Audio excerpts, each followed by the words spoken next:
नमस्कार दोस्तों, एक बार फिर से स्वागत है आपका आप तक के इस यूट्यूब चैनल पर। दोस्तों, आज हम फिर से एक बात करने वाले हैं एक ऐसे मुद्दे पर जिसमें शासन व्यवस्था और पुलिस व्यवस्था की बिल्कुल लचरता का ही परिणाम है, जिसमें एक साधु और उसके एक सेवादार की मृत्यु हो गई है।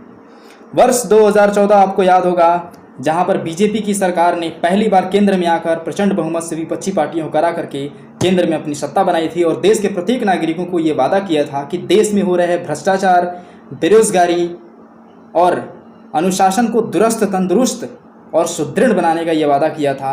लेकिन आज ये जो तीसरा मुद्दा जो मैं बता रहा हूँ, अनुशासन और प्रशासन में सुदृढ़ और तंदुरुस्ती और दुरुस्ती, इसको लेकर आज की इस वीडियो में ख़ास है, क्योंकि आज के इस वीडियो में हम आपको बताने वाले हैं कि शासन की किस तरह से लचर व्यवस्था के कारण किसी की जान चली जाती है। शासन वह एक केंद्र और सरकार का एक अभिन्न भाग होता है जो एक किसी भी मुद्दे के लिए उत्तरदायी होता है। अगर वो अपने उत्तरदायित्व का पूरी तरह से पालन नहीं करता है तो इसका परिणाम जो है आम नागरिकों को ही भरना पड़ता है।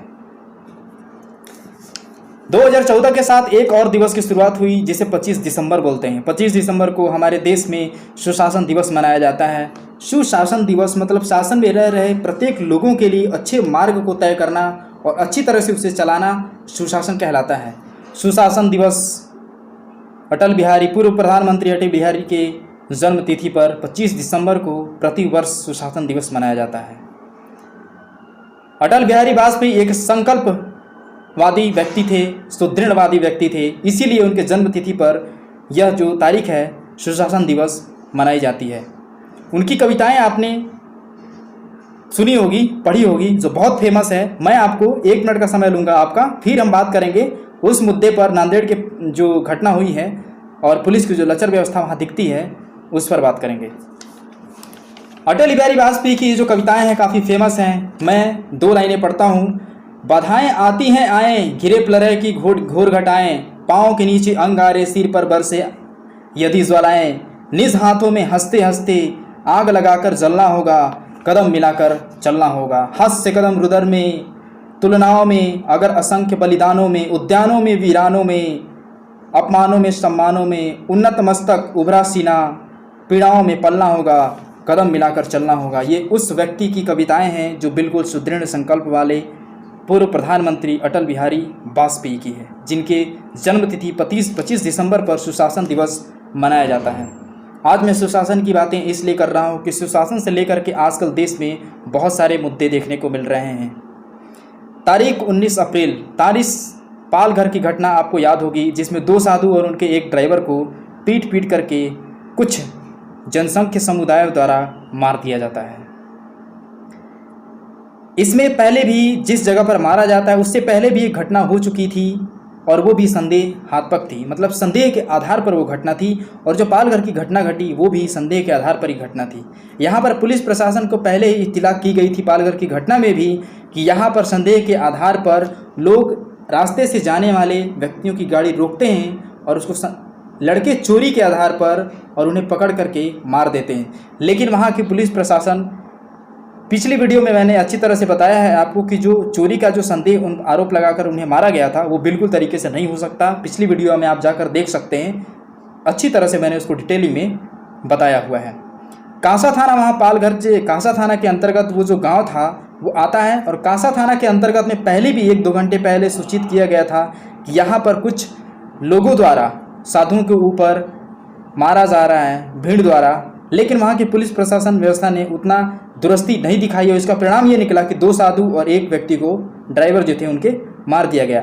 और ये जो घटना हुई है बिल्कुल भी उसी तरह से है, मतलब यहाँ भी पुलिस प्रशासन की जो लचर व्यवस्था है यहाँ पर देखने को मिलती है। आज मैं वीडियो रिकॉर्ड कर रहा हूँ 25 मई को और ये जो घटना हुई है 24 मई को नांदेड़ में।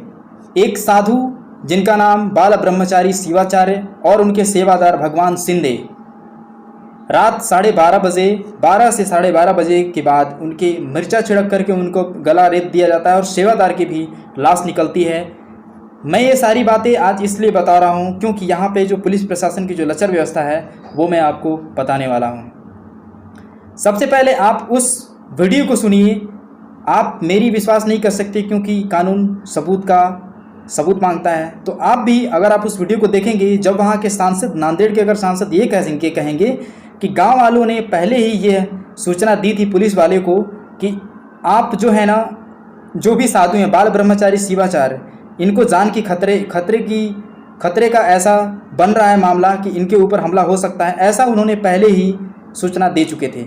लेकिन पुलिस प्रशासन ने इसको बिल्कुल भी ध्यान नहीं दिया, इसके ऊपर बिल्कुल भी ध्यान नहीं दिया, और इसका परिणाम ये निकला कि अगले दिन ही बाल ब्रह्मचारी शिवाचार्य उनके सेवादार की मृत्यु लाश निकली।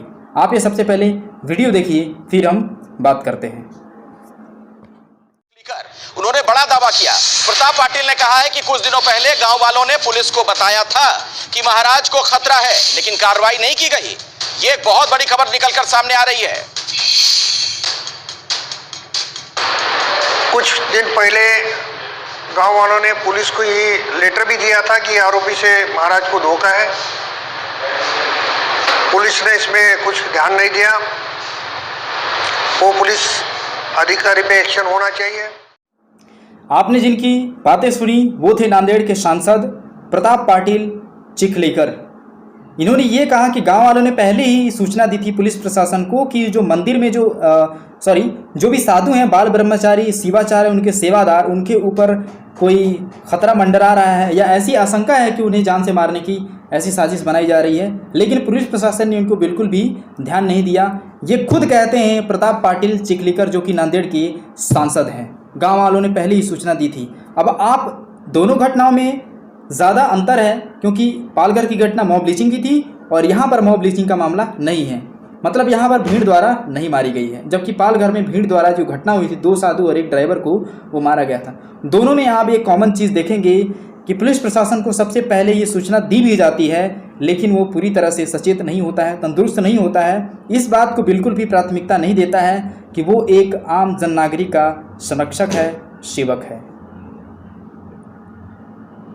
तो आप देख पा रहे होंगे कि किस तरह से हमारे जो भारत के जो पुलिस प्रशासन में लचरता व्यवस्था जो देखने को मिल रही है वो किस तरह से मिल रही है। और आम तमाम मीडिया और समाचार पत्रों में आप डिबेट्स में आप ये देख पाएंगे, आप तक के यूट्यूब चैनल पर आप जाएंगे और डिबेट्स में आप ये देख पाएंगे कि किस तरह से कि बीजेपी पार्टी के जो नेता हैं, वरिष्ठ नेता हैं, या किसी भी पार्टी के जो नेता हैं, वो इसमें किस तरह से राजनीति करते हैं। 25 दिसंबर का दिवस जो होता है वो अनुशासन दिवस के रूप में मनाया जाता है। अगर यह अनुशासन पूरी तरह से अगर सही होता तो हो सकता था कि उनकी जान बच सकती थी। आम तमाम इस तरह की घटनाएं देखने को मिलती है। पुलिस व्यवस्था जाति धर्म के नाम पर जो भी छोटे से छोटे मुद्दे होंगे उसको उजागर करने में बड़ी ही तीव्रता दिखाती है। आप झारखंड में सब्जी वाले मंडी ने जो सब्जी फल लगाने वाला है, उसने दुकान के सामने ये लिखा था कि विश्व हिंदू परिषद द्वारा अनुमोदित हिंदू फल विक्रेता। हिंदू वर्ड को लेकर के समाचार पत्र और मीडिया में महाभारत सा फैल गया था कि आपने ये हिंदू वर्ड लिखा क्यों है। इस पर भी मैंने एक वीडियो बनाई है जिससे मैंने ये बताया है कि आम जो दुकानें होती हैं जो मुस्लिम समुदाय से जुड़ी होती हैं उसमें मुस्लिम वर्ड लिखा हुआ है, लेकिन उसके ऊपर पुलिस ने एक्शन नहीं लिया अभी तक। वो केवल एक ही दुकानें नहीं, आप गूगल पर जब सर्च करेंगे, मैंने वीडियो में बताया है आपको, आप जाकर देख सकते हैं। वीडियो में बताया मैंने, एक या दो दुकानें नहीं, आपको हज़ारों दुकानें मिल जाएंगी। आप कहीं भी जब गूगल पर सर्च करेंगे कि मुस्लिम समुदाय से जुड़ी हुई कोई दुकानें दिखाइए तो आपको गूगल में दिखाएगा, लेकिन इसके ऊपर पुलिस एक्शन नहीं लेती है। पुलिस का केवल काम ये है कि आप छोटे से छोटे मुद्दों को कैसे उखाड़ते हैं। मैं आम तमाम पुलिस समुदाय को गलत नहीं बोलता, लेकिन कुछ पुलिस वालों की गलतियों के कारण पूरा पुलिस समुदाय बर्बाद हो रहा है, आप ये समझ सकते हैं। हाल ही में एक लॉकडाउन लगा था, मैं अभी फ़िलहाल घर में हूँ, क्वारंटाइन हूँ, लेकिन जब मैं भोपाल में था 16 अप्रैल को मैं यहाँ पर आया, 16 मई को यहाँ पर 19 मार्च से मैं लॉकडाउन में भोपाल में रहा। वहाँ पर इसके ऊपर ही मैंने वीडियो बनाई। जब मैं भोपाल में रहा तो मैंने ये देखने की कोशिश की कि आखिर एक जब लॉकडाउन में फंसा हुआ एक जो लड़का है जो अपने घर से दूर है और उसे खाने पीने की दिक्कत है, क्योंकि मैं जहाँ पे रहता था वो मेरे दोस्त का हॉस्टल था और वहाँ पे 2500 रुपये एक मंथ का वो किराया लेते थे, लेकिन मेरे पास पैसे नहीं थे। और आम तरीके पे एक आम नागरिक की अगर बात करें तो उसके पास ऐसे समय में पैसे नहीं होते, क्योंकि एक मज़दूर की आप बात करें जिसमें सबसे बड़ा मुद्दा अभी बना हुआ है, नहीं होते हैं। तो फिर मैंने इसको लेकर के एक वीडियो बनाई और देखने की कोशिश की कि आखिर पुलिस प्रशासन इस बात को लेकर कितना तंदुरुस्त और दुरुस्त है और कितनी तीव्रता दिखाती है, प्राथमिकता दिखाती है कि कोई लड़का अगर लॉकडाउन में फंसा हुआ है तो आप उसको किस तरह से हेल्प कर सकते हैं। मैंने तमाम 100 पर पास के थाने से कॉल किया और फिर ये देखने की कोशिश की कि आखिर परिणाम और उत्तर क्या मिलता है, लेकिन मुझे अच्छा रिस्पांस नहीं मिला। मुझे यही कहा गया 100 पर कॉल करने पर कि आप पास के थाने में जाइए, आप उनसे बात करिए, लेकिन फिर मैं वहाँ भी गया, फिर वहाँ से भी अच्छा कोई रिस्पांस नहीं मिला मुझे। और आज की ये घटना ये भी है कि लचर व्यवस्था के कारण ही ये घटना है जो नांदेड़ में घटी है। अगर पुलिस प्रशासन इस बात को पूरी तरह से प्राथमिकता देती है कि हमारा जो प्रथम कार्य बनता है वो सेवा बनता है, सेवा भाव है, ना हम जनता के रक्षक नहीं हैं, रक्षक हैं, भक्षक नहीं हैं, तो ऐसी घटनाएं आमतौर पर देखने को नहीं मिल सकती हैं। मीडिया वाले भी आपको यही कहेंगे, पूरी तरीके से आपको यही बताएंगे, लेकिन इस पर कोई जोरदार नहीं देता कि आखिर पुलिस अगर इस तरह की गलती करती है तो आप उसको सस्पेंड कर सकें, आप निलंबित कर सकते हैं। पालघर की घटना में आपको ये जानकर बड़ी हैरत की बात होगी कि कासा थाने के जो पुलिस कर्मचारी थे उनको केवल निलंबित किया गया। निलंबित करने का मतलब ये है कि आप कुछ दिनों के लिए आप उनको जॉब से हटा रहे हैं, जबकि निलंबित की जगह अगर ये वर्ड लाएँ कि हमेशा के लिए आपको उस जॉब से हटाया जाता है तो ये सही होगा, क्योंकि इस प्रकार की घटनाएं अगर घटेंगी तो कोई भी पुलिस प्रशासन इसको नज़रअंदाज तो बिल्कुल भी नहीं करेगा, क्योंकि अपनी जॉब को कोई भी नहीं खोना चाहेगा। आपको ये न्यूज़ कैसी लगती है? अपने विचार कमेंट बॉक्स में ज़रूर लिखें। पुलिस प्रशासन के नज़रिए को लेकर के आपका विचार क्या है, कमेंट बॉक्स में आप लिख सकते हैं, अपने विचार भी दे सकते हैं हमें। मिलते हैं अगले इसी तरह के देश में हो रहे हाइलाइट्स मुद्दों के साथ, तब तक के लिए इजाज़त दीजिए। जय हिंद, जय भारत।